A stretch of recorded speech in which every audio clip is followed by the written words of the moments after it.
believe in our own beliefs. Guys, here I am again, Yundel, speaking with you, sharing with you some thoughts how to believe in our own beliefs. I already told you guys that there is power in our own words. To give power to our own words, we must believe in it. We must believe what we are sharing to others. As you can see here, I must speak with feelings. I cannot hold my hands because I am delivering it with you with feelings. Because it says here in the book, we cannot lie to ourselves. We cannot lie to our subconscious mind. We cannot lie to our own self. What you are feeling, it always comes out the way it is. The truth always comes out. So there's no need of lying yourself. Believe what you are saying. Believe what you are doing at the moment. You did that, you do that with your own decision. So you believe that is the right thing for you. It says here, guys, that beliefs adds power to our words. So, guys, when we believe what we are saying, there's power in it, and you are delivering it to the world. And again, this is about the law of love, and it is always with us all the time. So, guys, what is really you believing for? It's like just affirmation and declaration. Guys, as I shared to you, we must declare it. We must affirm it what we want in our life. But we cannot do that without feelings, with beliefs inside. Because the affirmation, the declaration will not work to your life if you are not believing, if you are not honest to yourself. So you must say it with your feelings, with your own beliefs, to your own word. Therefore, guys, when you write the affirmation, when you write the declaration, write it in your own words. Declare it from the heart, so there is power in it. There are many people telling me, not many, but yes, I meet people telling me, yes, I did the declaration, Uni. Yes, I do the affirmation, Uni. Nothing works. Why? Because you have to ask yourself, do you really believe it? Do you really speak it with feelings? Because we must speak it out again and again. Affirmation and declaration must say it again and again, at least 3 times a day, morning, noon, and evening. You must speak it. You must give with feelings to it. And you must be honest with yourself if you really know that is what you want. How to believe on our own beliefs? Say that to yourself. Believe it to yourself with feelings. And be honest to yourself. Remember, the truth always comes out, and we cannot lie to our subconscious mind. Because we're speaking it to ourselves. We are speaking it in front of the mirror, declaring, affirming it. And our subconscious mind is always following us all the time. The subconscious mind is very powerful because it will come back to us when the right time comes that we needed it. Guys, many times, I must affirm to have a good day, to have a good health. I must declare it, I must affirm it, and if nothing works for me when I am not saying it through my feelings. Because again, it is all about honesty. It is about being honest to yourself. I know it is not easy. I know that it takes time and effort.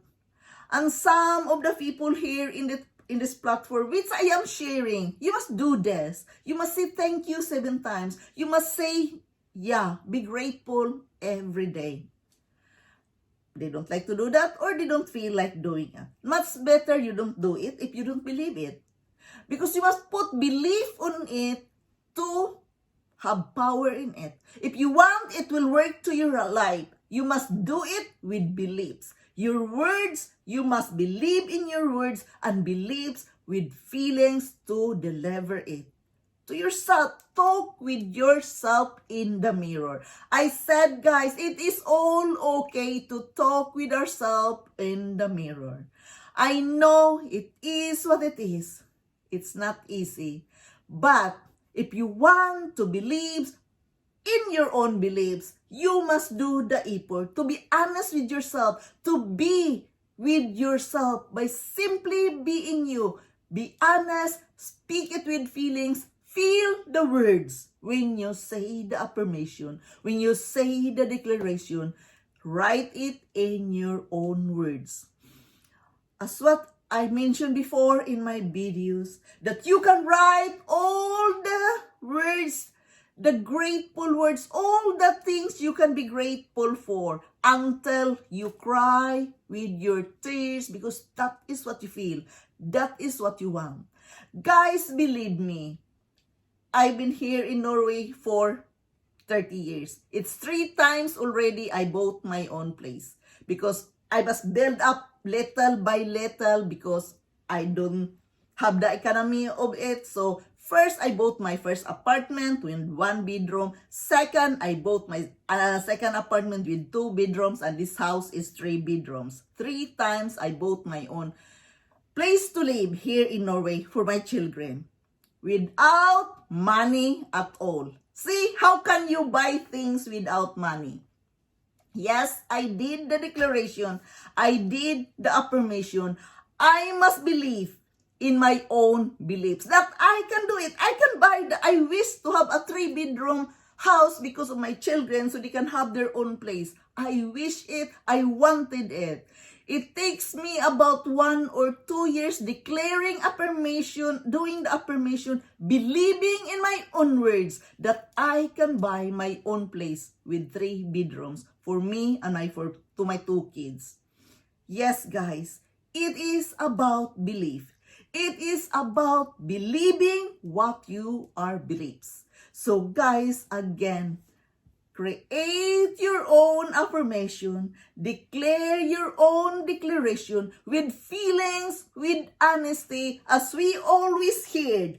Honesty is the best policy.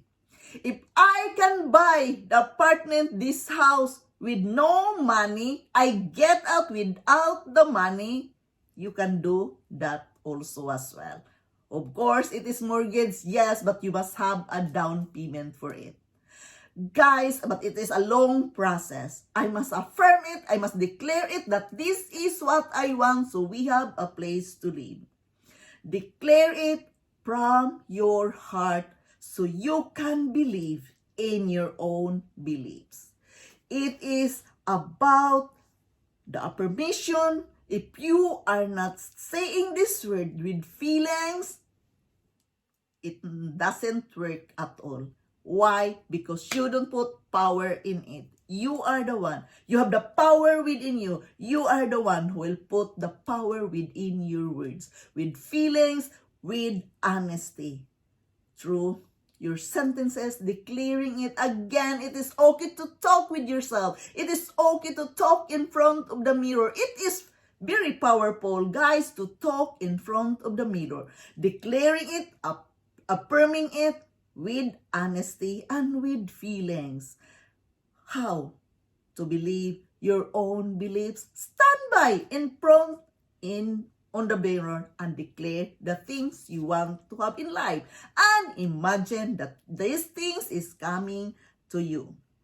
There's no belief when you cannot write the affirmation, because you must believe it. The thing you are believing, you have to declare it by writing it down. You must write your affirmation so the feelings, the honesty is within. That this is what I want. I want to have this.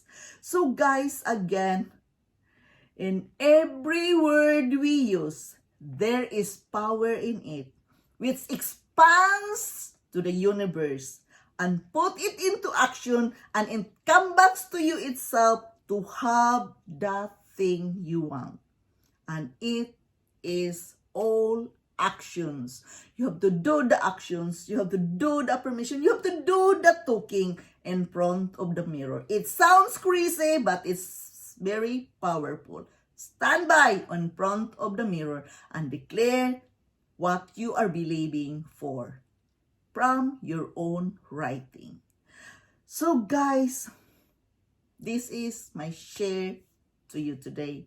Have a moment with yourself and think how to believe in our own beliefs. You know yourself, you know what you want, you know what are you dreaming for.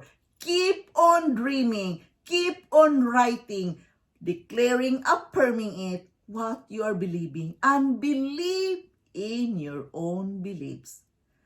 Be honest to yourself is the best policy, not only for other people, but also to yourself. This is myself. I must be honest, declaring what I want in my life. Again, guys, this is only my share. I am not perfect. I'm still working with myself about this matter, the law of love. We can do this together. We can work this together. In all, the foundation is love, joy, and happiness within your heart can create great things in your life. So guys, stay happy and just simply be you by being honest to yourself. Guys, again, this is Yundel. If you like my message, kindly click the like button and the notification button so you are notified every time I am sharing some videos to you.